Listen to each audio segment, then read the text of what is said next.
മായ വിഷയമാണ് സംസ്ഥാന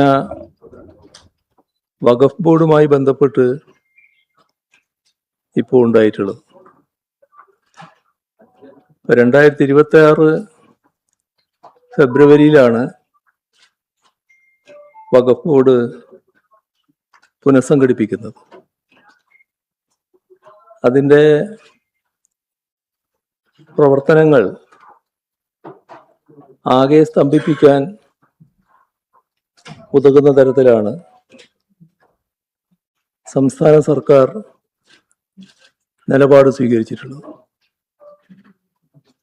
ഹൈക്കോടതിയിൽ ഇതുമായി ബന്ധപ്പെട്ട് വന്ന ഒരു കേസ്,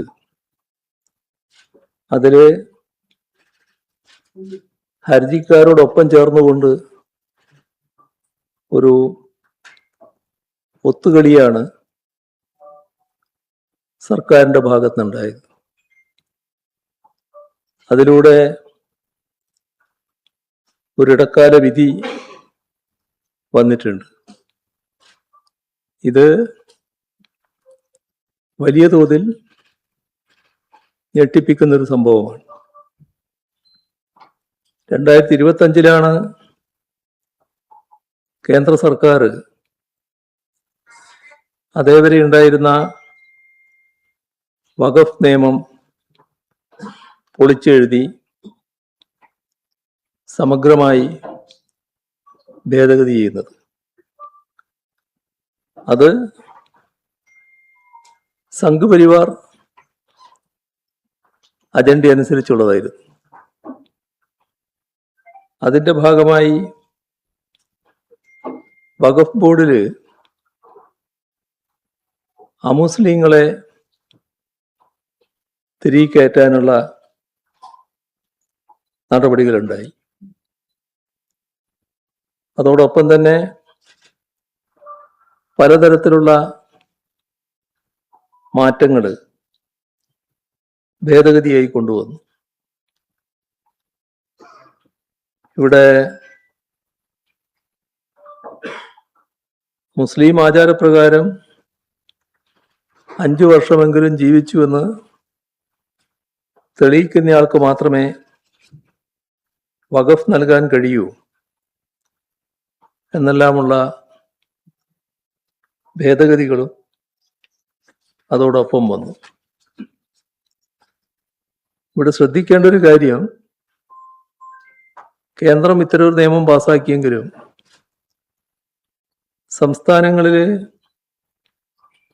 BJP ഇതര രാഷ്ട്രീയ പാർട്ടികൾ നേതൃത്വം കൊടുക്കുന്ന സംസ്ഥാന സർക്കാരുകൾ ആ നിയമം വരുന്ന ഘട്ടത്തിൽ തന്നെ അതിനെതിരെ ശക്തമായ നിലപാടാണ് സ്വീകരിച്ചത്. ഇപ്പോൾ കേരളം, തമിഴ്നാട്, പശ്ചിമ ബംഗാൾ സർക്കാരുകൾ ഈ വന്ന വിവാദമായ വകുപ്പുകളോട് ശക്തമായ വിയോജിപ്പാണ് രേഖപ്പെടുത്തിയത്. പുതിയ ഭേദഗതി അനുസരിച്ച് അമുസ്ലിങ്ങളെ വഖഫ് ബോർഡിൽ ഉൾപ്പെടുത്തിയത് BJP ഭരിക്കുന്ന സംസ്ഥാനങ്ങളിൽ മാത്രമാണ്. ആ വഴിക്കാണ് ഇപ്പോ കേരള സർക്കാരും നീങ്ങുന്നത് എന്നാണ് ഉണ്ടായിട്ടുള്ള ദൗർഭാഗ്യകരമായ അവസ്ഥ. ഇപ്പോൾ വ്യത്യസ്ത മതവിഭാഗങ്ങൾ, അവരുടെ വിശ്വാസങ്ങൾ, അവയെല്ലാം സംബന്ധിച്ചുള്ള സ്ഥാപനങ്ങൾ അതത് മതവിഭാഗങ്ങളിൽപ്പെട്ടവർ തന്നെയാണ് പൊതുവെ കൈകാര്യം ചെയ്തു പോകുന്നത്. ഇതാണ് മതനിരപേക്ഷതയുടെ ഭാഗമായി നമ്മുടെ രാജ്യം പൊതുവെ അംഗീകരിച്ചിട്ടുള്ളത്. അതനുസരിച്ചുള്ള നടപടികളാണ് ഇതേവരെ തുടർന്നു വരുന്നത്. ഇവിടെ വിവിധ മതവിഭാഗങ്ങളുടെ ഒട്ടേറെ സ്ഥാപനങ്ങളും സംവിധാനങ്ങളുമുണ്ട്. അവയിലെല്ലാം അവയുടെ മാനേജ്മെന്റുമായി ബന്ധപ്പെട്ട വിഷയങ്ങളിൽ മറ്റു മതസ്ഥർ കൈകടത്തുന്നത് സാധാരണഗതിയിൽ ശരിയായ രീതിയല്ല. അങ്ങനെ ഒരു നിലപാട് സ്വീകരിച്ചു വരുന്നില്ല പൊതുവിൽ. ഇതിന് യോജിക്കാത്ത, ഇതിനെതിരായ സമീപനമാണ് പുതിയ വഖഫ് ഭേദഗതിയിലൂടെ കേന്ദ്ര സർക്കാർ മുന്നോട്ട് വെച്ചത്. ഇവിടെ കാണേണ്ട പ്രത്യേകത, രാജ്യത്തുള്ള മതവിഭാഗങ്ങളിൽ ഒന്നാണ് മുസ്ലിം. ഈ മുസ്ലിം വിഭാഗങ്ങളുമായി ബന്ധപ്പെട്ടവരുടെ മാത്രം സംവിധാനമാണ് വഖഫ് ബോർഡ്. അതിൻ്റെ മാനേജ്മെന്റിൽ അമുസ്ലിങ്ങളെ തിരികെ കയറ്റാനുള്ള ശ്രമമാണ് സംഘപരിവാർ നടത്തിയത്. അതാണ് നിയമഭേദഗതിയിലൂടെ BJP സർക്കാർ പ്രാവർത്തികമാക്കിയത്. ഇത് ഇന്ന് മുസ്ലിമെതിരെയാണ് വന്നതെങ്കിൽ നാളെ മറ്റു മതവിഭാഗങ്ങളുടെ കാര്യത്തിലും സ്വീകരിക്കുമെന്ന് തന്നെയാണ് കാണേണ്ടത്. പൊതുവിൽ മതനിരപേക്ഷ സമീപനത്തിന് നിരക്കാത്തതും മതനിരപേക്ഷ വിരുദ്ധവുമായ നിലപാടാണ് ഇക്കാര്യത്തിൽ BJP സ്വീകരിച്ചിട്ടുള്ളത്. LDF സർക്കാർ സംസ്ഥാനത്ത് അധികാരത്തിലുണ്ടായിരുന്ന കാലത്ത് 2024 ഒക്ടോബർ 14 ന്യൂനപക്ഷ വിഭാഗങ്ങളുടെ ഭരണഘടനാ അവകാശങ്ങളെ ഹനിക്കുന്ന കേന്ദ്ര സർക്കാർ നയത്തിനെതിരെ നിയമസഭയിൽ ഒരു പ്രമേയം അവതരിപ്പിച്ചിരുന്നു. ആ പ്രമേയം ഐകകണ്ഠ്യേനയാണ് നിയമസഭ അംഗീകരിച്ചത്. അന്ന് കേന്ദ്ര സർക്കാരിൻ്റെ ഇത്തരമൊരു ഇടപെടലിനെതിരെ കോൺഗ്രസും മുസ്ലിം ലീഗും അടങ്ങുന്ന UDF ആശങ്ക പ്രകടിപ്പിച്ചിരുന്നു. എന്നാൽ ഏത് കാര്യത്തിലാണോ ആശങ്ക പ്രകടിപ്പിച്ചത്, ആ നിയമം അതിൻ്റെ വള്ളിപുള്ളി വ്യത്യാസമില്ലാതെ പൂർണ്ണമായി നടപ്പാക്കാനാണ് ഞങ്ങൾ തയ്യാറാകുന്നത് എന്നാണ് കേരള ഹൈക്കോടതിയിൽ സർക്കാർ വ്യക്തമാക്കിയിട്ടുള്ളത്. മറ്റൊരു കാര്യവും ഓർക്കേണ്ടതാണ്. ലോക്സഭയിൽ ബില്ല് അവതരിപ്പിച്ച ഘട്ടത്തിൽ ഇടതുപക്ഷം ശക്തമായി അതിനെതിരെ നിലപാടെടുത്തിരുന്നു. ഇടതുപക്ഷത്തിനോടൊപ്പം കോൺഗ്രസിനെ പ്രതിനിധീകരിച്ച് ശ്രീ KC വേണുഗോപാൽ നിയമത്തിനെതിരായി നിലപാട് സ്വീകരിച്ചിരുന്നു. ഇതെല്ലാം അവഗണിക്കുന്ന നിലയാണ് ഇപ്പോ സംസ്ഥാന സർക്കാരിന്റെ ഭാഗത്ത് നിന്നുണ്ടായിട്ടുള്ളത്. 2026 ജൂലൈ 14 ഇതുമായി ബന്ധപ്പെട്ട് സർക്കാർ ഭാഗത്തു നിന്ന് ഹൈക്കോടതിയിൽ സ്റ്റേറ്റ്മെന്റ് സമർപ്പിച്ചു. അതില് രേഖാമൂലം ബോധിപ്പിച്ച കാര്യമാണ്. അതിങ്ങനെയാണ്, coat: The government is prepared to reconstitute the board strictly in compliance with the mandate of Section 14 of the Unified Waqf Management empowerment, efficiency and development act. ഇതാണ് രേഖാമൂലം സംസ്ഥാന സർക്കാർ ഹൈക്കോടതിയിൽ സമർപ്പിച്ച സ്റ്റേറ്റ്മെന്റിലുള്ള ഭാഗം. മുസ്ലിം ലീഗിന്റെ നോമിനിയായ special government leader PM Saneer മുഖാന്തരമാണ് ഈ സ്റ്റേറ്റ്മെന്റ് ഹൈക്കോടതിയിൽ സമർപ്പിച്ചത്. കേസിന്റെ വിചാരണക്ക് അഡ്വക്കേറ്റ് ജനറൽ നേരിട്ട് ഹാജരാവുകയും ചെയ്തു.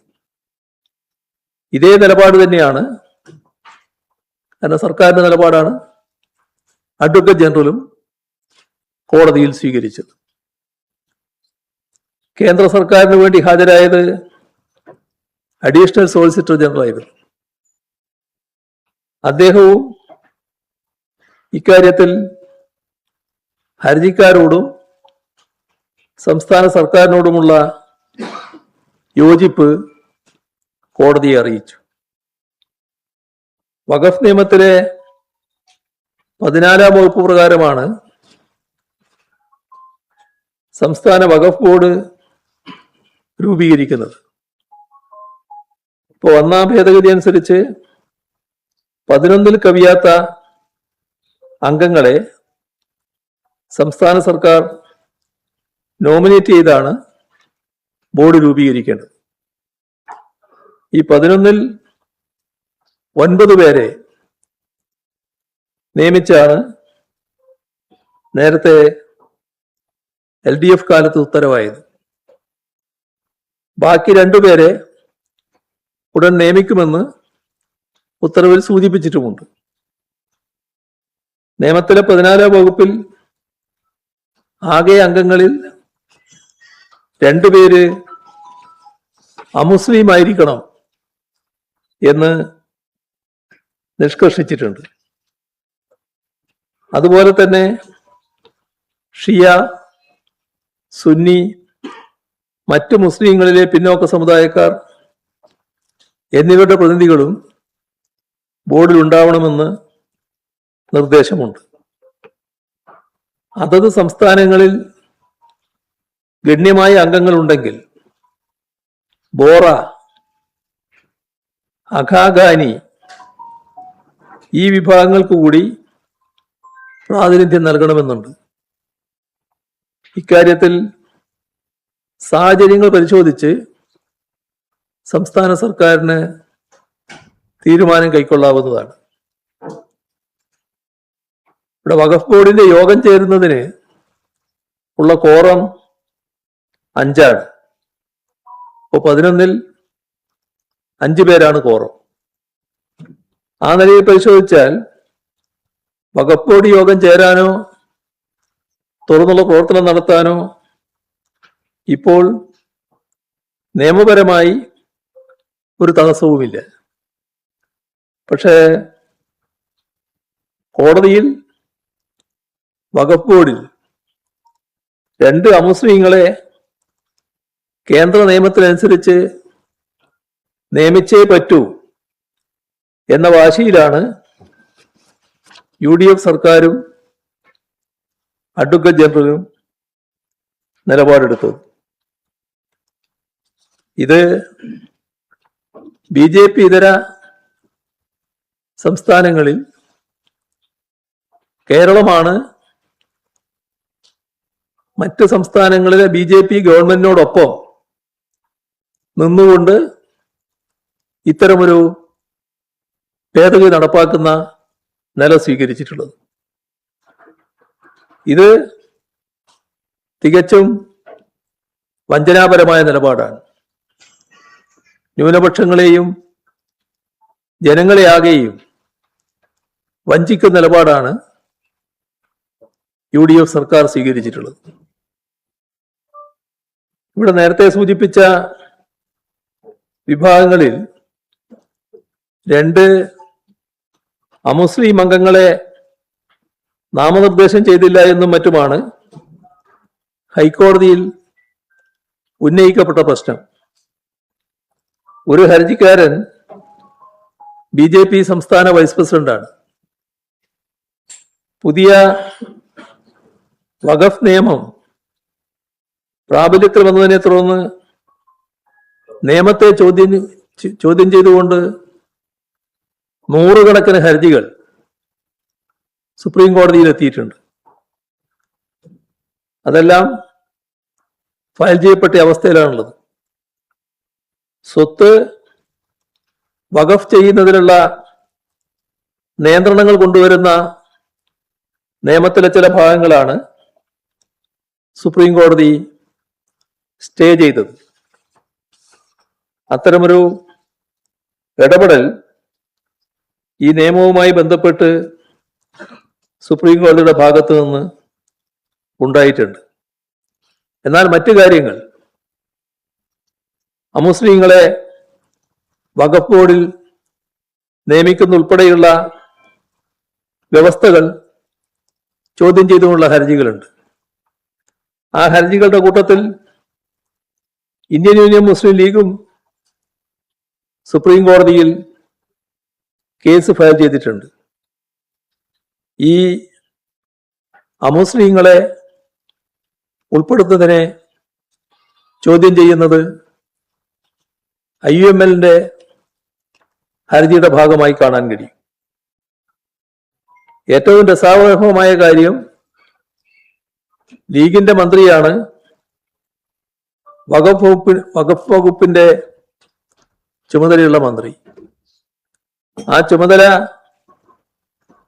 ഏറ്റെടുത്ത ഉടൻ ലീഗിന്റെ പ്രഖ്യാപിത നയത്തിനെതിരായ നിലപാട് സ്വീകരിച്ചതായിട്ടാണ് കാണുന്നത്. ഇത് വ്യക്തിപരമായി ആ മന്ത്രിയുടെ നിലപാടാണ് എന്ന് ഞാൻ കരുതുന്നില്ല. ഇന്ത്യൻ മുസ്ലിം ലീഗിന്റെ നിലപാടിൽ മാറ്റം വന്നതിന്റെ ഭാഗമായിട്ടായിരിക്കാം ഇത്തരത്തിൽ ഒരു നിലപാട് മന്ത്രി എടുത്തത് എന്ന് മാത്രമേ കരുതാനാവൂ. തീർത്തും വിരോധാഭാസമായൊരു കാര്യമാണിത്. ഈ കേസുകളെല്ലാം സുപ്രീം കോടതിയുടെ സജീവ പരിഗണനയിലിരിക്കുകയാണ്. അത്തരം കാര്യങ്ങളിൽ സുപ്രീം കോടതിയുടെ നിലപാട് വരേണ്ടതായിട്ടാണ് ഇരിക്കുന്നത്. അതെല്ലാം പരിഗണിച്ചുകൊണ്ടാണ് LDF സർക്കാർ കേന്ദ്ര നിയമത്തിനോടുള്ള നയപരമായ എതിർപ്പിനോടൊപ്പം അമുസ്ലിങ്ങളായ അംഗങ്ങളെ കോടതിയുടെ തീർപ്പനുസരിച്ച് ഉൾപ്പെടുത്തുന്ന കാര്യത്തിൽ പിന്നീട് നിലപാടെടുക്കാം എന്ന സമീപനം LDF സർക്കാർ സ്വീകരിക്കാനിടയായത്.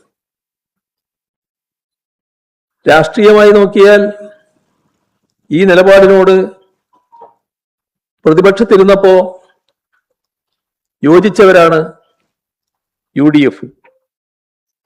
എന്നാൽ ഭരണത്തിൽ വന്ന ശേഷം പൊതുവെ ന്യൂനപക്ഷങ്ങൾക്കും മതനിരപേക്ഷ ചിന്താഗതിക്കാർക്കുമെല്ലാം ആശങ്ക ഉളവാക്കുന്ന വിധത്തിലാണ് ഇവരെ കൂടി, ഈ രണ്ട് അമുസ്ലിങ്ങളെ കൂടി ഉൾപ്പെടുത്താം, അത് ഒഴിവാക്കാൻ പറ്റാത്തതാണ് എന്ന നിലപാട് കോടതിയിൽ UDF ഗവൺമെന്റ് അറിയിക്കുന്നത്. തെരഞ്ഞെടുപ്പിന് മുൻപ് UDF ഉയർത്തിയ രാഷ്ട്രീയ ഡീൽ, അതുമായി ബന്ധപ്പെട്ട ആരോപണങ്ങൾ പൊതുസമൂഹം ഓർക്കുന്നുണ്ടാവും. അതെല്ലാം അവർക്ക് തന്നെ ചേരുന്നതാണ് എന്താണ് ഈ സർക്കാർ അധികാരത്തിൽ വന്നതിന് ശേഷമുള്ള ചുരുങ്ങിയ നാളുകൾ കൊണ്ട് തന്നെ തെളിയിക്കപ്പെട്ടിട്ടുള്ളത്. സംഘപരിവാറുമായി രഹസ്യധാരണയോ കൈകോർക്കലോ അല്ല, അതിനു പകരം സമ്പൂർണമായ കീഴടങ്ങലും പാദസേവയുമാണ് ഇപ്പോഴത്തെ നടപടികളിലൂടെ പുറത്തു വന്നിട്ടുള്ളത്. പൗരത്വ നിയമ ഭേദഗതി,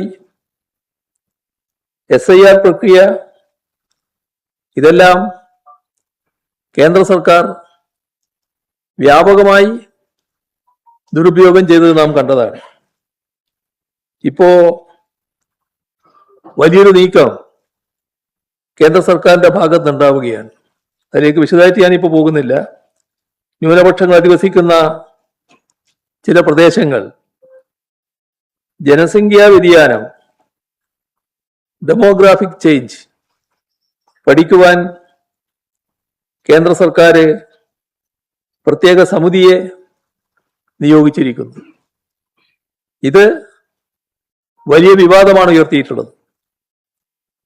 കേന്ദ്രത്തിന്റെ സമീപനം എന്താണ് എന്ന് മതനിരപേക്ഷ സമൂഹത്തിനൊക്കെ നല്ല വ്യക്തതയോടെ തിരിച്ചറിയാൻ കഴിഞ്ഞിട്ടുണ്ട്. ജനങ്ങളെ മതപരമായും വർഗീയമായും വിഭജിക്കുന്ന സംഘപരിവാർ അജണ്ടയുടെ മറ്റൊരു ഉൽപ്പന്നമായാണ് ഈ പുതിയ കേന്ദ്ര വഖഫ് നിയമത്തെ കാണേണ്ടത്. LDF കാലത്ത് ആ നിയമത്തിനെതിരെയുള്ള ഒരു ചെറുത്തുനിൽപ്പാണ് നടത്തിയിട്ടുള്ളത്. ഒരു ചെറുത്തുനിൽപ്പുമില്ലാതെ അവരോട് യോജിച്ചുകൊണ്ട് കേന്ദ്ര സർക്കാരിന്റെ തിട്ടൂരത്തിന് വഴങ്ങി പൂർണ്ണമായും വള്ളിപുള്ളി വ്യത്യാസമില്ലാതെ നിയമം നടപ്പാക്കാമെന്ന നിലപാടാണ് UDF സർക്കാർ സ്വീകരിച്ചിട്ടുള്ളത്. ഇത് അപമാനകരമായ കാര്യമാണ്, തീർത്തും ലജ്ജാകരമായ കാര്യമാണ്. ഇക്കാര്യത്തിൽ മതനിരപേക്ഷ സമൂഹത്തിന്റെ ആശങ്ക ഇതിനകം തന്നെ ഉയർന്നിട്ടുണ്ട്. ശക്തമായ പ്രതിഷേധം ഈ കാര്യത്തിൽ ഉയർന്നു വരും എന്ന് തന്നെയാണ് കാണേണ്ടത്. ഇതാണ് ആമുഖമായി പറയാനുള്ളത്.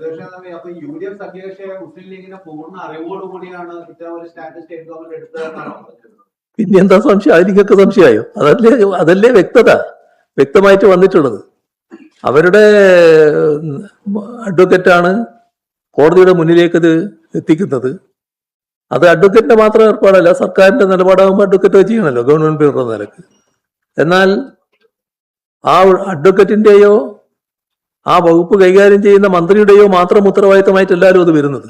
ഇന്ത്യയിലെ മുസ്ലിം ലീഗ് തന്നെ ഇതിന് മറുപടി പറയേണ്ടതായിട്ടുണ്ടല്ലോ. കഴിഞ്ഞ 10 വർഷമായി കേരളത്തിൽ പുതിയ തലമുറയുടെ വിദ്യാർത്ഥികൾ എന്താണെന്ന് പോലും അറിഞ്ഞിട്ടില്ല. ഇപ്പൊ നിരന്തരമായി ലോഡ് ഷെഡിങ് ഉണ്ടാവുകയാണ്. അവർ ഒരു ദിവസം 2 നേരം 3 നേരമൊക്കെ ലോഡ് ഷെഡിങ് ആണ്, കറണ്ട് ഇല്ല. ഇപ്പൊ കഴിഞ്ഞ ദിവസം കേരള മുഖ്യമന്ത്രി പോലും പങ്കെടുക്കുന്ന ഒരു പരിപാടിയിൽ വൈദ്യുതി പോയി. ഇത് സംബന്ധിച്ച് എന്താണ് പറയുന്നത്?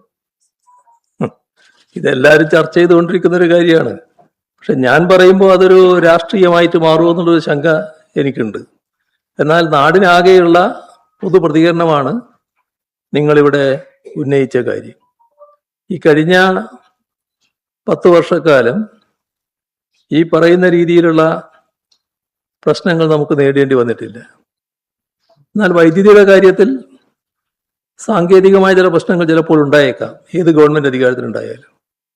അത്തരം ഘട്ടങ്ങളിലെല്ലാം എവിടെയാണോ പ്രശ്നങ്ങൾ ഉണ്ടാകാൻ സാധ്യതയുള്ളത് അവിടെയുള്ള ഉപയോക്താക്കളെ മുൻകൂട്ടി അറിയിക്കുന്ന നിലപാട് സ്വീകരിക്കും. ഇവിടെ സംഭവിക്കുന്നത് തീർത്തും വ്യത്യസ്തമായൊരു നിലയാണ്. ഇപ്പോ കഴിഞ്ഞ ദിവസം രാത്രി 1.25 മണിക്കൂർ വൈദ്യുതി ഇല്ലാത്ത കഴിയേണ്ടി വന്നവനാണ് ഞാൻ. എൻ്റെ വീട്ടിൽ 1.25 മണിക്കൂറാണ് വൈദ്യുതി ഇല്ലാതായത്. ഇത് എനിക്ക് മാത്രമല്ല, ഒരുപാട് ആളുകൾക്ക് സംഭവിക്കുകയാണ്. ഇവിടെ കാണേണ്ട ഒരു വസ്തുത, ഓണപ്പരീക്ഷയുടെ തയ്യാറെടുപ്പ് നടന്നുകൊണ്ടിരിക്കുകയാണ്. ആ ഘട്ടത്തിൽ കുട്ടികൾക്ക് വലിയ പ്രയാസം ഉണ്ടാക്കുന്നു. ഈ വൈദ്യുതി കട്ട് പലതരത്തിലുള്ള പ്രശ്നങ്ങൾ ഉണ്ടാക്കുമെന്ന് അറിയാത്തതല്ല സർക്കാരിന്. ഇതുമായി ബന്ധപ്പെട്ട നടപടികൾ മുൻകൂറായി സ്വീകരിച്ചില്ല എന്നതാണ് വന്നിട്ടുള്ള ഏറ്റവും വലിയ ദൗർബല്യം. ഇവിടെ സാധാരണഗതിയിൽ ദിവസം 300 മുതൽ 600 മെഗാവാട്ട് വരെ കുറവുണ്ട് എന്നാണ് ഇപ്പോ പറഞ്ഞു കേൾക്കുന്നത്. എങ്ങനെയാണ് ഇത്തരം ഒരു അവസ്ഥയിലേക്ക് നാം എത്തിപ്പെട്ടത്? കൂടിയ വിലക്ക് വൈദ്യുതി വാങ്ങാൻ അനുമതി ലഭിച്ചിട്ടുണ്ട്. പക്ഷേ ജൂലൈയില് ഒരു ഹ്രസ്വകാല കരാറിലൂടെ വാങ്ങാൻ തയ്യാറായത് 150 മെഗാവാട്ട് മാത്രമാണ്. അപ്പോൾ നേരത്തെ ആവശ്യമായ തയ്യാറെടുപ്പ് നടത്തിയില്ല എന്നല്ലേ ഇത് കാണിക്കുന്നത്? അതിന്റെ ഭാഗമായിട്ടല്ലേ ഇത്തരമൊരു ദുരവസ്ഥ വന്നിട്ടുള്ളത്? കേരളത്തിൽ വൈദ്യുതി എത്ര ആവശ്യമുണ്ട്, കയ്യിൽ എത്രയുണ്ട്, എത്ര ഷോർട്ടേജ് ഉണ്ട്, അതെങ്ങനെ പരിഹരിക്കാനാകും? ഇതെല്ലാം നേരത്തെ തന്നെ പ്ലാൻ ചെയ്തു പോകേണ്ടതല്ലേ? കേരളത്തിലെ വൈദ്യുതി രംഗം നല്ല ശക്തി പ്രാപിച്ചൊരു കാലമാണ് ഈ കഴിഞ്ഞ ദശാബ്ദക്കാലം. കാരണം ട്രാൻസ്മിറ്റ് പദ്ധതി 10,000 കോടി രൂപ ചെലവിട്ടുള്ളതാണ്. എടമൺ കൊച്ചി പവർ ഹൈവേ പൂർത്തിയാകില്ല എന്ന് കണക്കാക്കിയത് പൂർത്തിയാക്കാൻ നമുക്ക് കഴിഞ്ഞിട്ടുണ്ട്. അതേപോലെ തന്നെ ആഭ്യന്തര ഉൽപാദനം 2092 മെഗാവാട്ടാണ് വർദ്ധിപ്പിക്കാൻ ആ ഘട്ടത്തിൽ കഴിഞ്ഞത്. ഇങ്ങനെയെല്ലാമുള്ള നിലയിൽ നല്ല മെച്ചപ്പെട്ട അവസ്ഥയിലേക്ക് വൈദ്യുതി മേഖല എത്തിയതാണ്. പക്ഷേ വസ്തുതയായി കാണണമല്ലോ. നമ്മുടെ കയ്യിലുള്ള വൈദ്യുതി കൊണ്ട് മാത്രം പ്രശ്നങ്ങൾ പരിഹരിക്കാനാവില്ല. അപ്പൊ അതിനാവശ്യമായ തയ്യാറെടുപ്പ് നേരത്തെ നടത്തണം. ആവശ്യമായത്ര വൈദ്യുതി വാങ്ങണം. അതിൽ പൂർണ്ണമായ കെടുകാര്യസ്ഥയാണ് ഉണ്ടായിട്ടുള്ളത്. ഇത് ജനങ്ങളെ ഇട്ടുകൊണ്ട് ഇങ്ങനൊരു അമ്മാനമാടാൻ പാടില്ല. ഗവൺമെന്റേതായ ഉത്തരവാദിത്വം നിർവഹിച്ചു പോവുകയാണ് വേണ്ടത്. അല്ല, എന്തോ ചോദിക്കാൻ നോക്കി അദ്ദേഹം. സർക്കാരുമായി ബന്ധപ്പെട്ട് ഇതുമായി ബന്ധപ്പെട്ട വൈദ്യുതി പ്രശ്നങ്ങൾ അവർ നൽകുന്ന വിശദീകരണം ഒരു ദീർഘകാല കരാർ കഴിഞ്ഞ സർക്കാർ റദ്ദാക്കിയിരുന്നു. ഒപ്പം തന്നെ ഈ കാലാവസ്ഥ പ്രതിസന്ധിയാണ് കാരണമെന്ന്. ഇപ്പൊ ചീമേനിയിൽ ഒരു ആണവ കേന്ദ്രം സ്ഥാപിക്കാമെന്നൊക്കെയാണ് പറയുന്നത്. അപ്പൊ ഈ അടിയന്തരമായ പ്രശ്നങ്ങൾ നേരിടാൻ അത് പരിഹരിക്കാൻ സർക്കാർ തയ്യാറാവുന്നില്ല. മറ്റു ചില കാര്യങ്ങൾ പറയുന്നുണ്ട്. മുൻ സർക്കാരിനെ പഠിക്കുന്നുണ്ട്. അതിലെന്തൊക്കെ വസ്തുതയുണ്ട്? അല്ല, അതാ അദ്ദേഹം പറഞ്ഞു. അതിന് വിശദീകരണം വേണ്ടാലോ. അത് പറഞ്ഞാലുണ്ടത്. ആ പറഞ്ഞതിന് ഞാൻ പറയാൻ പോവുകയാണ്. അദ്ദേഹം പറഞ്ഞ ഒരു കാര്യം നിങ്ങൾ പറയാൻ നോക്കിയതാണ്. ഇതാണ് LDF ഗവൺമെന്റ് പ്രത്യേക സമീപനം. അവിടെയാണ് LDF ഗവൺമെന്റ് UDF ഗവൺമെന്റും തമ്മിലുള്ള വ്യത്യാസം നാം കാണേണ്ടത്. ആ കരാറിനോട് വ്യത്യസ്തതയുള്ളവരായിരുന്നു ഞങ്ങൾ. ആ കരാറിനകത്ത് നേരായ കരാറല്ല എന്ന അഭിപ്രായം ഞങ്ങൾക്ക് ശക്തമായിട്ടുണ്ടായിരുന്നു. പക്ഷേ കരാർ ഒപ്പിട്ട് കഴിഞ്ഞിരിക്കുന്നു. കരാർ അനുസരിച്ച് വൈദ്യുതി വാങ്ങൽ തുടങ്ങിയിരിക്കുന്നു. ആ കരാർ റദ്ദ് ചെയ്താൽ പെട്ടെന്ന് നമ്മുടെ നാടിന് വൈദ്യുതി ക്ഷാമം അനുഭവിക്കേണ്ടി വരും. അപ്പൊ ഞങ്ങൾ തീരുമാനിച്ചത് ആ വൈദ്യുതി കരാറുമായി മുന്നോട്ട് പോകാനാണ്. ഈ വ്യത്യസ്തതയുള്ളപ്പോൾ തന്നെ നാടിന്റെ പൊതുവായ താല്പര്യം കണക്കാക്കി ആ വൈദ്യുതി കരാർ അംഗീകരിച്ച് മുന്നോട്ട് പോകാനാണ് LDF സർക്കാർ നടപടിയെടുത്തത്.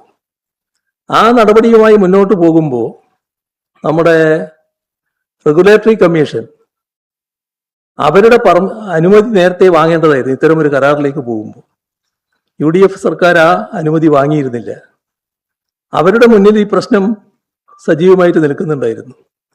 ആ റെഗുലേറ്ററി കമ്മീഷൻ ഇതുമായി ബന്ധപ്പെട്ട് പരിശോധിച്ച് അവരുടെ അവസാന തീരുമാനം പിന്നീട് വന്നു. അത് റദ്ദ് ചെയ്യുന്നതായിരുന്നു.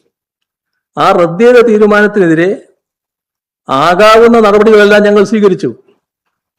അത് വെറുതെ വിട്ടുകളയല്ല ചെയ്തത്. ആ വൈദ്യുതി വാങ്ങൽ പ്രധാനമാണ് എന്ന് കണ്ടുകൊണ്ട് ഉള്ള എല്ലാ നടപടിയും ഞങ്ങൾ സ്വീകരിച്ചു. ഇതാണ് ഞങ്ങൾ സ്വീകരിച്ച സമീപനം. ഞങ്ങളതില് നിങ്ങൾ കാണിച്ചത് കൊള്ളരുതായ്മയാണ്, അതുകൊണ്ട് ഞങ്ങളത് പൂർണ്ണമായിട്ട് ഉപേക്ഷിക്കുന്നു എന്ന നിലയല്ല. ഉപേക്ഷിക്കേണ്ടതാണ്. എന്നാൽ ഉപേക്ഷിച്ചാൽ നാട് ഇരുട്ടിലാവും. അതല്ല നല്ലത്. നാടിന്റെ താല്പര്യം സംരക്ഷിക്കലാണ് നല്ലത് എന്ന് കണ്ടുകൊണ്ടുള്ള നിലപാടാണ് ഞങ്ങൾ സ്വീകരിച്ചത്. അതുകൊണ്ട് തന്നെ ഞങ്ങളുടെ കാര്യത്തിൽ ഈ സമീപനം കേരളത്തിന്റെ വൈദ്യുതി മേഖലക്ക് കുറവില്ലാത്ത മട്ടിലായിരുന്നു. ഇപ്പൊ പറയുന്ന പരിഹാര മാർഗം അത് കേരളത്തിൽ അത്ര എളുപ്പമുള്ള കാര്യമല്ല കേട്ടോ. ഈ ആണവ നിലയം സ്ഥാപിക്കല്, ആണവ നിലയം സ്ഥാപിച്ച് കേരളത്തിൽ പ്രശ്നങ്ങൾ പരിഹരിച്ചു കളയാമെന്ന് പറഞ്ഞാൽ അതിന് നമ്മുടെ സമൂഹത്തിൽ അതിശക്തമായ എതിർപ്പുണ്ടാകും. ഒരു സംശയവുമില്ല, അതിശക്തമായ എതിർപ്പ് ഉയർന്നു വരും. അതുകൊണ്ടാണ് ഞങ്ങളുടെ കാലത്ത് അത്തരമൊരു കാര്യത്തെപ്പറ്റി ഞങ്ങൾ ആലോചിക്കുകയും ചെയ്യാതിരുന്നത്. ചില നിർദ്ദേശങ്ങളൊക്കെ ചില ഭാഗത്തുനിന്നൊക്കെ വന്നിരുന്നു. ആ ഘട്ടത്തിൽ തന്നെ ഞങ്ങളൊക്കെ നിലപാട് വ്യക്തമാക്കിയത് അത്തരമൊരു നടപടിയിലേക്ക് കടക്കുന്നില്ല എന്ന്.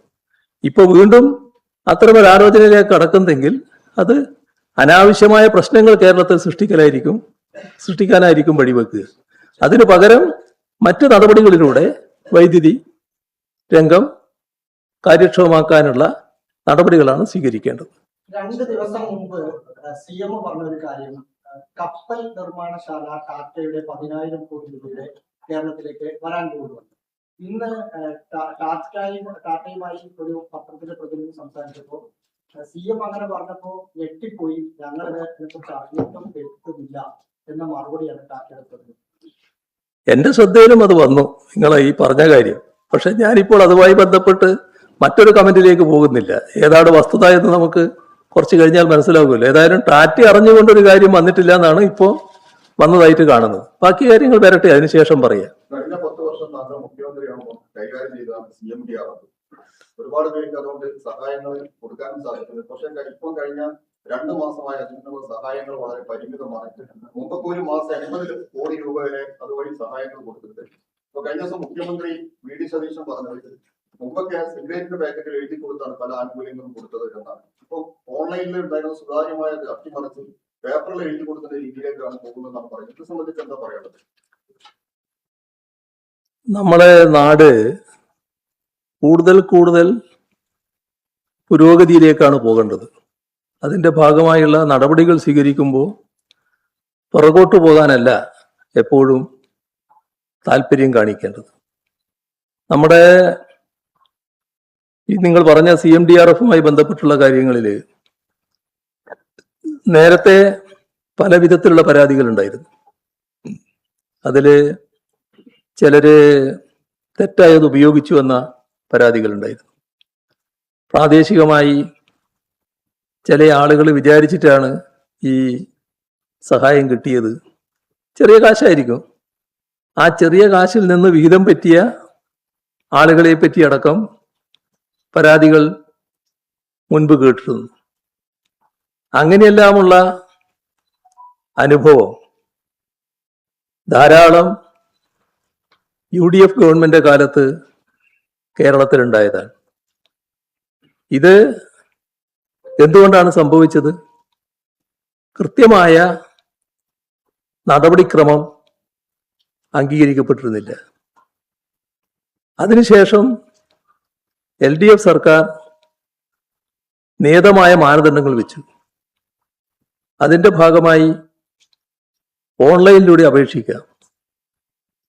എല്ലാ കാര്യങ്ങളിലും ആരുടെയെങ്കിലും പ്രത്യേക ശുപാർശ വേണ്ട, തീരുമാനങ്ങൾ വന്നോളൂ. ആവശ്യമായ സാക്ഷ്യപ്പെടുത്തലുകൾ ഉണ്ടാവും. വില്ലേജ് ഓഫീസറും തഹസിൽദാറും കലക്ടറുമൊക്കെ സാക്ഷ്യപ്പെടുത്തിയ കടലാസാണ് ഓൺലൈനായിട്ട് വരുന്നത്. അപ്പോ അതുമായി ബന്ധപ്പെട്ട് അർഹതയുള്ള സഹായം അവരാഗ്രഹിക്കുന്ന മുഴുവൻ കൊടുക്കാൻ കഴിഞ്ഞൊന്നും വരില്ല. പക്ഷെ ചെറിയ സഹായം എങ്കിലും ഇതിന്റെ ഭാഗമായിട്ട് നൽകുന്ന രീതിയാണ്. ഇതിനെക്കുറിച്ച് ഒരു പരാതി ഉണ്ടായിട്ടില്ല. പരാതി ഉണ്ടായത് ആർക്കാ? ഇപ്പോ പുതിയ ഗവൺമെന്റ് വന്നപ്പോ ഈ കാര്യം പരിശോധിച്ചപ്പോ തങ്ങൾക്കിടപെട്ട് ഒന്നും ചെയ്യാൻ കഴിയുന്നില്ല എന്ന് ചിലർക്കൊരു തോന്നൽ. അത് സഹായം ലഭിക്കേണ്ടവർക്ക് എന്തെങ്കിലും പ്രയാസം ഉണ്ടാക്കുന്നതല്ല. സഹായം ലഭിക്കേണ്ടവർക്ക് വേഗത്തിൽ സഹായം ലഭിക്കാൻ ഉതകുന്ന സമീപനമാണ് ഈ ഓൺലൈൻ സംവിധാനത്തിലൂടെ വന്നത്. എന്നാൽ പ്രാദേശികമായി ചില ആളുകളെ തൃപ്തിപ്പെടുത്തേണ്ടതുണ്ട് എന്ന് തോന്നിയതിന്റെ ഭാഗമായി ഇത്തരമൊരു മാറ്റം കൊണ്ടുവരുന്നു എന്നാണ് മനസ്സിലാക്കുന്നത്. ഇത് പഴയ കമ്മീഷൻ രാജിലേക്ക് പോകുന്ന നിലയാണ് ഉണ്ടാക്കുക. അതീവ നിർഭാഗ്യകരമായ വശമാണത്. ഒരു കാരണവശാലും നിലവിലുള്ള ഓൺലൈൻ സമ്പ്രദായം പൊളിച്ചെഴുതാൻ പാടില്ലാത്തതാണ്. അതിനെ കൂടുതൽ ശക്തിപ്പെടുത്താനും ദൃഢമാക്കാനും എന്തെങ്കിലും നടപടികൾ വേണമെങ്കിൽ സ്വീകരിക്കുന്നതിൽ തെറ്റുമില്ല. പക്ഷേ പുറകോട്ട് പോവുകയല്ല വേണ്ടത്, കമ്മീഷന് അവസ്ഥയുണ്ടാക്കുകയല്ല വേണ്ടത്. ഏതെങ്കിലും ഒരു നിസ്സഹായാവസ്ഥയിൽപ്പെട്ട മനുഷ്യന്റെ ഏറ്റവും ദയനീയമായ അവസ്ഥ ചൂഷണം ചെയ്യാൻ ചില ആളുകൾക്ക് അവസരമുണ്ടാക്കരുത്. അതാണ് ഗവൺമെന്റ് ശ്രദ്ധിക്കേണ്ടത്. വിദ്യാഭ്യാസ മേഖലയിൽ മറ്റ് ഗവൺമെന്റ് പേര് നിയമനങ്ങൾക്ക് പോലെ വിദ്യാഭ്യാസ മേഖലയിലും വഴിവിട്ട നിയമനങ്ങൾ നടക്കുന്നത്. SSKയില് 10 വർഷം മുമ്പ് വിരമിച്ച ആളെയാണ് ഇപ്പോൾ 65 വയസ്സിലാളെ കൊണ്ടിരിക്കുന്നു. മറ്റ് CMAT ഉൾപ്പെടെയുള്ള വകുപ്പുകളിൽ യോഗ്യതകൾ മറികടന്ന്, അതായത് ഡോക്ടറേറ്റ് ഉൾപ്പെടെയുള്ള വേണം എന്നുള്ളത് മറികടന്ന് ഒരു സാധാരണ അധ്യാപകനെ എത്തുന്നു. ഇങ്ങനെയുള്ള നിയമനങ്ങളാണ് നിലവിൽ നടക്കുന്നത്. പല കാര്യങ്ങളും ഇതുപോലുള്ളത് ഉയർന്നു വരികയാണ്. ഇത് ഒരു പുതിയ ഗവൺമെന്റ് അധികാരത്തിൽ വന്നതിന് ശേഷം ഉണ്ടാകുന്ന ചില നോട്ടപ്പിശകുകൾ മാത്രമായിട്ട് കാണേണ്ടതല്ല, ബോധപൂർവം ചെയ്യുന്ന കാര്യങ്ങളായിട്ട് വേണം കണക്കാക്കാൻ. അതിന്റെ ഭാഗമായി സാധാരണ നിലയിലുള്ള മാനദണ്ഡങ്ങൾ ലംഘിക്കപ്പെടുകയാണ്, അർഹത നിഷേധിക്കപ്പെടുന്ന അവസ്ഥയുണ്ടാവുക. അധ്യാപകരുടെ പ്രശ്നം പറഞ്ഞപ്പോൾ ഏറ്റവും പ്രധാനം, നേരത്തെ അധ്യാപകര്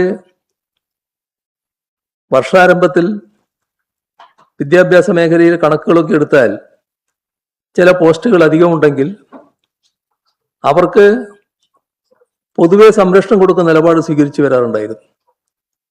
ഇപ്പൊ വരുന്ന പ്രശ്നം എന്താ? നമ്മുടെ വിരമിക്കുന്നവരുണ്ട്. ആ വിരമിക്കുമ്പോൾ ചിലപ്പോൾ പ്രൊമോഷനിലൂടെ അത് നികത്തേണ്ടതുണ്ട്. എന്നാൽ ഇത്തരത്തിലുള്ള തസ്തികകൾ ഒഴിച്ചിടുകയാണ്. പ്രൊമോഷനിലൂടെ നികത്താതിരിക്കുമ്പോൾ പുതിയ ആളുകളെ എടുക്കുന്നതിനുള്ള അവസരവും നഷ്ടപ്പെടുകയാണ്. അപ്പോൾ പുതിയ ആളുകൾക്കുള്ള തൊഴിൽ സാധ്യത നഷ്ടപ്പെടുന്ന അവസ്ഥ വരികയാണ്. ഇതൊക്കെ ഗവൺമെന്റ് അവധാനതയോടെ ചെയ്യേണ്ട കാര്യമാണ്. ആളുകളെ സംരക്ഷിക്കേണ്ടതുണ്ട്, തൊഴിലെടുക്കുന്നവരെ സംരക്ഷിക്കേണ്ടതുണ്ട്, അർഹതപ്പെട്ട പ്രൊമോഷൻ നൽകേണ്ടതുണ്ട്. വിരമിക്കുന്നതിന്റെ ഭാഗമായുള്ള തസ്തികകളിൽ പ്രൊമോഷനും പുതിയ നിയമനവും നൽകുന്നത് ഒഴിവാക്കുന്ന നടപടികൾ ഒരു തരത്തിലും ഗുണം ചെയ്യുന്നില്ല. അതും ഇതിൻ്റെ കൂടെ ഒപ്പം വരുന്നുണ്ട്. മുഖ്യമന്ത്രിയായിരിക്കെ ഞങ്ങളുടെ ഓഫീസിൽ പ്രവർത്തിച്ച ശ്രീ രതീഷ് കാളിയാണ് ഈ PM ശ്രീ വിഷയത്തിൽ ഒരു ലേഖനം എഴുതി ശ്രദ്ധയിൽപ്പെട്ടിരുന്നു. അത് അദ്ദേഹം പറയുന്നത് ഇത് ഏകപക്ഷീയമായി സംസ്ഥാന സർക്കാരിന് പിന്മാറാൻ കഴിയുന്നതല്ല എന്ന ഗവൺമെന്റിന്റെ ഇപ്പോഴത്തെ ഗവൺമെന്റ് സ്റ്റാൻഡിന് അനുകൂലമായിട്ടാണ് ആ ലേഖനം. അതിന് പഴയ വിദ്യാഭ്യാസ മന്ത്രി മറുപടി നൽകിയിട്ടുണ്ട്. ആ മറുപടിയോടൊപ്പമാണ് ഞാൻ നിൽക്കുന്നത്. കേരളത്തിന്റെ higher education minister Roji M John കേരളത്തിലെ MP-മാർക്ക് ഒരു കത്ത് എഴുതിയിട്ടുണ്ട്. വികസിത് ഭാരത് ശിക്ഷ അടിസ്ഥാനം എന്ന് പറഞ്ഞ ബില്ലിന് എതിരെ വോട്ട് ചെയ്യണം. ഇപ്പോഴത്തെ നിലയിൽ അത് വന്നു കഴിഞ്ഞാൽ ഹയർ എഡ്യൂക്കേഷൻ സെക്ടറിൽ സ്റ്റേറ്റിന്റെ പവർ എടുത്തു മാറ്റും, സെൻട്രലിന് കൂടുതൽ പവർ ഉണ്ടാവും എന്നാണ് അത് പറയുന്നത്. അല്ല, ഇവിടെ ഇപ്പോ നേരെ വന്ന കുറെ കാര്യങ്ങളുണ്ടല്ലോ ഹയർ എഡ്യൂക്കേഷൻ രംഗത്ത്. ഹയർ എഡ്യൂക്കേഷൻ രംഗത്ത് ഏറ്റവും വലിയ കുഴപ്പം കാണിച്ചത് കേരളത്തിന്റെ കാര്യത്തിൽ ഇപ്പോ ഗവർണറാണല്ലോ. ഗവർണർ സ്വീകരിക്കുന്ന നിലപാടുകളുണ്ടല്ലോ. MG യൂണിവേഴ്സിറ്റിയുടെ കാര്യത്തിൽ സ്വീകരിച്ച നിലപാടുണ്ടല്ലോ. യൂണിവേഴ്സിറ്റി VC-മാരുടെ കാര്യത്തിൽ സ്വീകരിക്കുന്ന നിലപാടുണ്ടല്ലോ. ഇത്തരം കാര്യങ്ങളിൽ UDF ഗവൺമെന്റ് എന്ത് സമീപനമാണ് സ്വീകരിക്കുന്നത്? അതോടൊപ്പം തന്നെ ആ സെനറ്റിന്റെ പുനഃസംഘടന എല്ലാം സംഘപരിവാറുകാരെയല്ലേ കൊണ്ടുവച്ചിരിക്കുന്നത്. നമ്മൾ അത്തരം നടപടികൾ ചോദ്യം ചെയ്യണ്ടേ? ഞങ്ങൾ സംഘർഷത്തിനില്ല എന്ന് പറഞ്ഞ് മാറി നിൽക്കുകയാണോ വേണ്ടത്? അപ്പോ ചെയ്യേണ്ട കാര്യങ്ങൾ ചെയ്യേണ്ട സമയത്ത് ചെയ്യാതിരുന്നവര് മറ്റു ചിലത് ചൂണ്ടിക്കാണിക്കുമ്പോൾ അത് ആത്മാർത്ഥയോടെയാണെന്ന് പറയാൻ കഴിയില്ല എന്ന് മാത്രം. ഈ പറഞ്ഞതിനോട് വേറെ വിയോജിപ്പൊന്നുമില്ല. അത്തരം ഒരു ബില്ല് വരുമ്പോൾ അതിനെ എതിർക്കേണ്ടത് എതിർക്കുക തന്നെ ചെയ്യും. അതിന് വേറെ സംശയമൊന്നുമില്ല. പക്ഷേ അല്ല, ഞാൻ പറഞ്ഞു തീരട്ടെ, നിങ്ങൾക്ക് ധൃതിപ്പെടില്ല. അപ്പോ അത്തരം കാര്യങ്ങളിൽ ആത്മാർത്ഥതയോടെ പ്രതികരിക്കാൻ നടപടികൾ സ്വീകരിക്കാൻ തയ്യാറാകാത്തവര് പറയുന്നതിനോട് വലിയ തോതിൽ മുഖവിലക്കെടുക്കാൻ ആൾക്ക് പറ്റില്ല. പ്രതിഷേധമായി കഴിഞ്ഞ ദിവസം മുഖ്യമന്ത്രി നടത്തിയ വാർത്താ സമ്മേളനത്തിൽ വിഴിഞ്ഞത്തിന്റെ ഓഹരി കൈമാറ്റവുമായി ബന്ധപ്പെട്ട ചോദ്യത്തിൽ പറഞ്ഞത് കേരളത്തിൽ കോവിഡ് ആകെ 4 മാസം ഉണ്ടായിട്ടുള്ളൂ, പ്രളയത്തിന്റെ ബുദ്ധിമുട്ട് 1 മാസം അനുഭവിച്ചത്, അങ്ങനെ 5 മാസം മാത്രം അനുഭവിച്ചുള്ളൂ. ഇത് സംബന്ധിച്ച് എന്താണ് താങ്കൾക്ക് പറയാൻ? അതിനൊക്കെ പറയാതിരിക്കലാണ് നല്ലത്. പ്രളയം എന്ന് പറയുന്നത് ആ പ്രളയം വന്ന് ആ വെള്ളം ഇറങ്ങിക്കഴിഞ്ഞതോടുകൂടി അവസാനിക്കുന്ന ഒന്നാണോ? നമുക്കെല്ലാവർക്കും അനുഭവത്തിലുള്ള കാര്യമല്ലേ. കോവിഡിന്റെ ഭാഗമായി വന്നിട്ടുള്ള തകർച്ച അത് എത്ര വലുതായിരുന്നു, എത്ര നാളാണ് നീണ്ടുനിന്നത്? അതിന്റെയൊക്കെ ഭാഗമായിട്ടുള്ള കാര്യങ്ങൾ എല്ലാവർക്കും അറിയാവുന്നതല്ലേ. ഒരു CFTRP-ആയിട്ട് ബന്ധപ്പെട്ട ഒരു ചോദ്യം കൂടി. അതില് CM-ന്റെ മറുപടി എന്താണെന്ന് വെച്ചാൽ ഓൺലൈൻ മുഖാന്തരം നടപ്പിലാക്കിയപ്പോൾ ഒരുപാട് ഡിലേ, പലർക്കും മാസക്കണക്കിന് ഡിലേ വന്നു, അതുകൊണ്ട് മാത്രമാണ് ഞങ്ങളിപ്പോ നേരിട്ട് ഒപ്പിട്ട് കൊടുത്ത് ഇത് കൊണ്ടുവന്നത്. അതിൽ എന്തെങ്കിലും വാസ്തവം ഉണ്ടായിരുന്നു? അങ്ങനെ ഒരു ഡിലേ കിട്ടുന്നവർക്ക് കിട്ടാനുണ്ടായിരുന്നു? ഇപ്പം ഉള്ള സിസ്റ്റത്തിലാണ് ഈ പറയുന്ന മാറ്റം വന്നാലാണ് ഡിലേ വരിക. ആ ഡിലേ ഒഴിവാക്കുന്നതിനാണ് ഇത് ഏറ്റവും സഹായകരം. മാത്രമല്ല, ഞാൻ പറഞ്ഞ മറ്റേ കാര്യത്തിനാണ് ഇതിടയാക്കുക. അതാണ് കാണേണ്ടത്. ഈ പ്രതിപക്ഷ ഉപനേതാവ് കാര്യത്തില് അത് കഴിഞ്ഞു എന്നാണ് താങ്കൾ അന്ന് പിണറായി വാർത്താ സമ്മേളനം നടത്തിയ സമയത്ത് അതൊക്കെ കഴിഞ്ഞതാണ് എന്നാണ് പറഞ്ഞത്. അത് കഴിഞ്ഞു? അതേ, കഴിഞ്ഞല്ലോ. ഇപ്പോൾ ഞാൻ അവിടെ തന്നെയാണ് നിൽക്കുന്നത്. കഴിഞ്ഞതാണ്. അതൊരു പ്രശ്നമായിട്ട് നിൽക്കുന്നത്. എന്ത് വിട്ടുവീഴ്ചയാണ്? ആരെ വിട്ടുവീഴ്ച ഇതിൽ വേണ്ടത്? ഈ കേരളത്തിൽ ഏതെങ്കിലും കാലത്ത് ഇത്തരം ഒരു പ്രശ്നം ഉണ്ടായിട്ടുണ്ടോ? ഇല്ലാത്തൊരു പ്രശ്നം ചർച്ച ചെയ്യണമെന്ന് പറഞ്ഞാൽ എന്ത് ചർച്ചയാണ് വേണ്ടത്?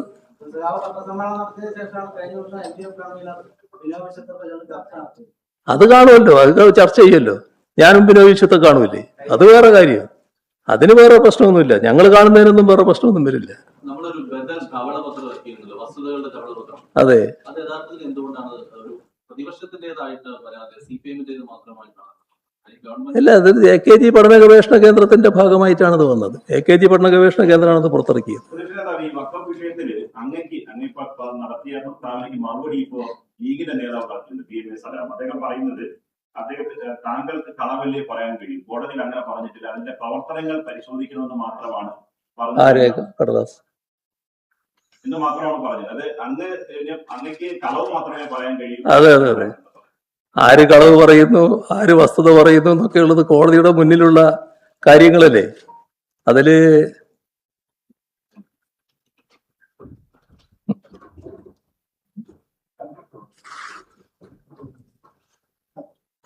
വഖഫ് പ്രവർത്തനം പരിശോധിക്കണമെന്ന് മാത്രമാണ് സർക്കാർ അഭിഭാഷകൻ പറഞ്ഞത്. കേസ് പരിഗണിച്ചപ്പോൾ നിയമാനുസൃതമല്ലെന്ന് കോടതി പറഞ്ഞു. 2 അമുസ്ലിങ്ങളെ നിയമിക്കാമെന്ന് പറഞ്ഞിട്ടില്ല. മുസ്ലിം ലീഗ് പാർലമെന്റിൽ ഇന്ന് ശക്തമായി എതിർത്തിട്ടുണ്ട് എന്നാണ് അദ്ദേഹം പറഞ്ഞത്. വളരെ നല്ലത്. PM Saneer, special government pleader to AAG, അദ്ദേഹം ഒപ്പിട്ട കടലാസാണിത്. ഇതില്